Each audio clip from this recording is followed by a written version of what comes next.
into the top 5 and in 5th place. Down, I think, down 2 spots from last year, or 1 spot? 1 spot. Down 2 spots, yeah. What, were they 3rd last year? Yep. Okay, yeah, so they're down 2 spots from last year. Williams. Oh dear.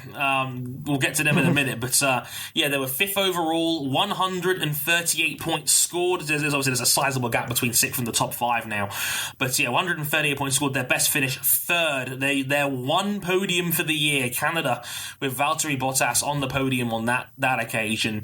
Felipe Massa did not finish a Grand Prix higher than 5th this year, and the post-mortem is kind of bleak here, where it just seems to me that the overall impression I get from this season with Williams is that I think they just ran out of cash.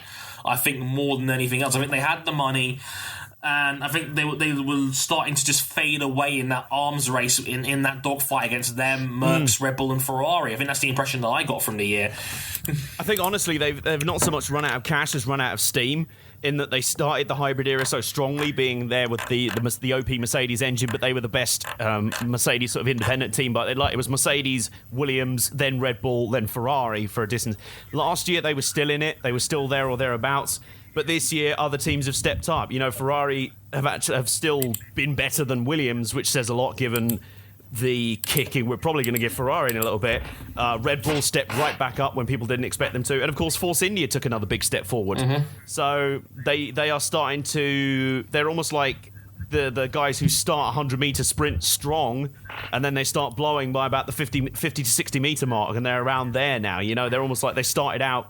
They're just starting to fade now as others start to push forward again. But to me, I feel like the outcome may not be... Well, the outlook might not be as bleak as we think if this deal with Mercedes... regardless if this deal with Mercedes goes through, because they've got Lance Stroll coming in, who I think is, number one, far better than people are giving him credit for. Yep. This guy is not Maldonado 2.0. Yeah, his dad's ridiculously minted. This guy is pretty good. He's there on a certain degree of merit, but he's bringing a lot of cash to the team. Yeah, which is, if anything, the team needs. I would honestly say a revival. He's just as quick as he is wealthy. Yeah, exactly. And also, if this Mercedes deal goes through for Bottas, now obviously it leaves them with an inexperienced driver potentially, or they'll have to get an experienced driver. Hence why there's now reports that they're trying to get Felipe Massa to come out of retirement. But if the reports are true and they get a big cut, they'd have the price tag for their Mercedes engines cut, and they'd get Paddy Lowe in the deal. That's more on the sort of engineering, technical, and funding side. So that would help them as a team and operation. Do you see what I mean? Yeah. So they've got to be careful how they play their cards here. But I think either way, Lance Stroll is going to be a fairly big boost for the team. Indeed. But they as for this year, just not where we expect such a team to be. Bottas turned the screw in his battle against Felipe Massa as well. 85-53 on points scored on that split. And Bottas, I think, out-qualifying, I think it was 15-4 for the year as well with Bottas. So again, Bottas was starting to establish himself in that team a little bit more over Felipe Massa, who again, we're saying goodbye to him as well. I mean, he's a dependable, solid performer, but just hasn't got that same level of upside anymore that I think Valtteri has shown on many occasions here. I mean, the 4th in Russia, the 5th in Spain, the 3rd at Canada. Like, do you look at the results, and the upswing is definitely there with Bottas and Massa.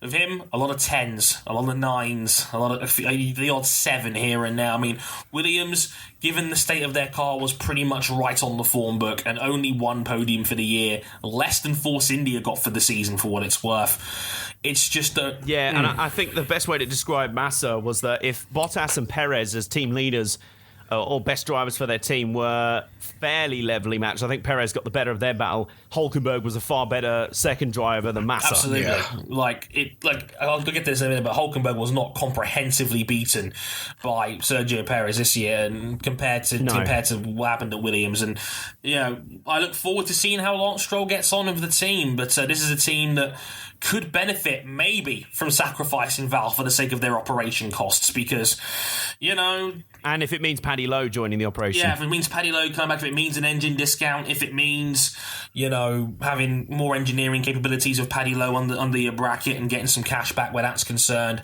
it might be worth the sacrifice of Valtteri to make that happen. We'll have to wait and see. Ratings for Williams going forward?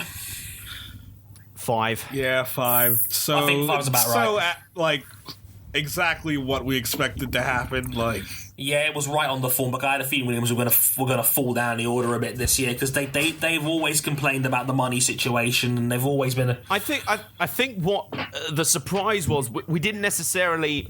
The fact that they fell behind both Red Bull and Ferrari was not a surprise to anyone. I think the upturn of Force India was more of a surprise to them than we thought, because we thought Force India were going to struggle financially as well. There was a little bit of a question mark over Vijay Mallya and everything. So them taking a bigger upswing than we expected has knocked Williams down an extra spot and has made their season look a bit worse by comparison, which it ended up being. Exactly. See, I think five's about right. I mean, I could have called it that Williams were going to fall down. They've always struggled with money, and that's always been the centric focus of their team in recent times. For the last few decades, at least. Exactly. Yeah, I mean, the glory days of them being the dominant team of the early '90s are a long way now.